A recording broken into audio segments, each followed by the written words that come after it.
আজ যমুনা ভবনে বিএনপির ভারপ্রাপ্ত চেয়ারম্যান তারেক রহমান নবম পে স্কেল বাস্তবায়ন বিষয়ে প্রধান উপদেষ্টার সঙ্গে বৈঠক করেন। বিস্তারিত ভিডিওতে।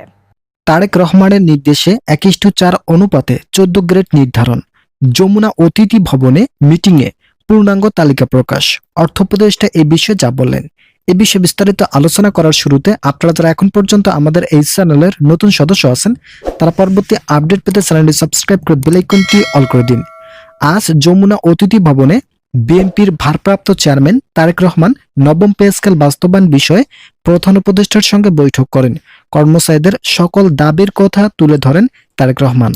তিনি বলেন, সরকারি কর্মচারীরা দীর্ঘ কয়েক বছর থেকে বেতন বৃদ্ধির বিষয়গুলো নিয়ে আন্দোলন করে যাচ্ছেন। যেহেতু 2020 সালে নতুন বেতন স্কেল বাস্তবায়ন করার কথা ছিল, কিন্তু স্বৈরশাসক সরকার তা বাস্তবায়ন করেনি, যার ফলে কর্মচারীদের ভেতরে হতাশাজনক পরিস্থিতি তৈরি হয়েছে। তাই আমাদের উচিত দেশ গঠনের পাশাপাশি সরকারি চাকরিজীবীদের আর্থিক অবস্থা।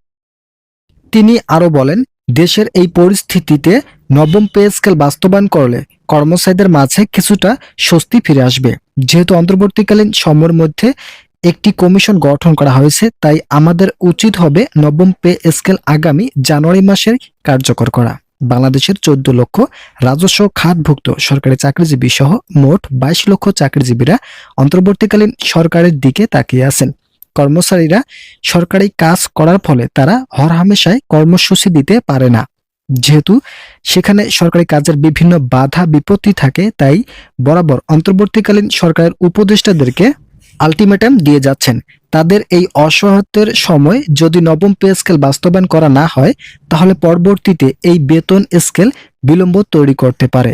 তাই বিষয়টি ভালোভাবে পর্যালোচনা করে আগামী 30 ডিসেম্বরের মধ্যে একটি গেজেট জারি করা প্রয়োজন। ভিডিওটির এই মুহূর্ত পর্যন্ত এসো যারা এখনো সাবস্ক্রাইব করেননি তারা সাবস্ক্রাইব করে বেল আইকনটি অল করে দিন। একই সঙ্গে বৈঠকে উপস্থিত ছিলেন পে কমিশনের চেয়ারম্যান সাবেক অর্থ সচিব জাকির আহমেদ খান। তিনি সরকারি চাকরিজীবীদের বেতন বৃদ্ধির বিষয়টিকে খুবই ইতিবাচক হিসেবে দেখছেন। প্রধান উপদেষ্টা নিজেই অর্থ সচিব জাকির আহমেদ খানকে নবম পে স্কেল বাস্তবায়নের চেয়ারম্যানের দায়িত্ব দেন। যেহেতু তিনি সাবেক অর্থ সচিব ছিলেন, তাই দেশের অর্থনৈতিক অবস্থান পর্যালোচনা করে বেতন বৃদ্ধি করার দায়িত্ব তাকে দেওয়া হয়। যার ফলে সাবেক অর্থ সচিব বলেন, আমাদের সকল কাজ শেষ হয়েছে। অভ্যন্তরীণভাবে আমরা অর্থ উপদেষ্টার কাছে খসড়া হস্তান্তর করেছি। খসড়ায় বেশ কিছু সমস্যা থাকায় সেগুলো সংশোধন করার জন্য আবারও নতুন উদ্যোগে কাজ শুরু হয়েছে।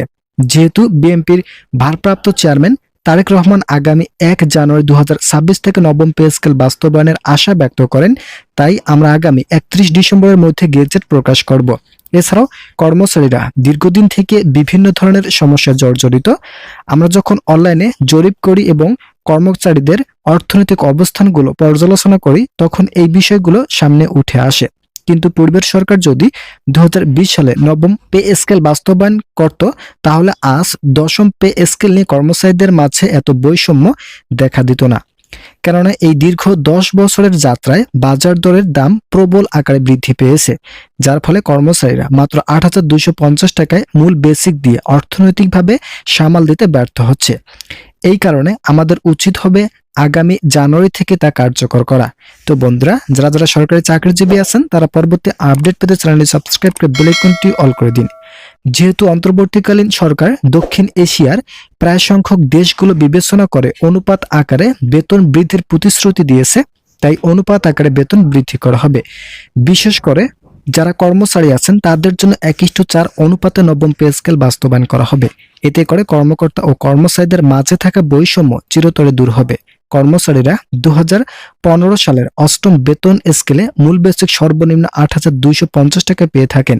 এছাড়াও সর্বসাকুল্যে সকল ভাতা মিলে বেতন 14 থেকে 15,000 টাকা হয়। তাই অন্তর্বর্তীকালীন সরকারের উচিত হবে বেতন সর্বনিম্ন 30,000 টাকা বহাল রাখা। এছাড়াও বিএনপির ভারপ্রাপ্ত চেয়ারম্যান তারেক রহমানের নির্দেশে বেতন 1:4 অনুপাতে নির্দেশের সিদ্ধান্ত গ্রহণ করা হয়েছে। নতুন যে গ্রেড সংখ্যা নির্ধারণ করা হয়েছে, সেখানে 2015 সালের অষ্টম বেতন স্কেলের 20 গ্রেড বাতিল করে সরাসরি 14টি গ্রেড রাখার নতুন সিদ্ধান্ত আছে। এই সিদ্ধান্তগুলো দ্রুত বাস্তবায়ন করার লক্ষ্যে পে কমিশনের পক্ষ থেকে নতুন একটি সিদ্ধান্ত গ্রহণ করা হয়। পে কমিশনের চেয়ারম্যান জাকির আহমেদ খান স্পষ্ট ভাষায় বলেন, অর্থ মন্ত্রণালয়কে আমরা অবহিত করেছি দ্রুত একটি গেজেট প্রকাশের জন্য। আমরা এবারের নবম পে স্কেলে বৈষম্য দূর করার লক্ষ্যে পে কমিশনের পক্ষ থেকে অর্থ মন্ত্রণালয়ের নির্দেশে 1:4 অনুপাত ও 14টি গ্রেড রেখেছি। আশা করছি 2026 সালের প্রথম থেকেই সরকারি চাকরিজীবীরা পাবেন নবম পে স্কেলের আওতায় সকল ধরনের সুযোগ সুবিধা। ইতিমধ্যে এই বিষয়ে নতুন একটি প্রতিবেদন প্রকাশিত হয়েছিল। আজকের এই ভিডিওটিতে আমি এই বিষয়ে বিস্তারিত আলোচনা করলাম। আশা করি ভিডিওটি থেকে অনেক উপকার পেয়েছেন। যদি উপকার পেয়ে থাকেন তাহলে অবশ্যই চ্যানেলটি সাবস্ক্রাইব করে বেল আইকনটি অল করে দিন।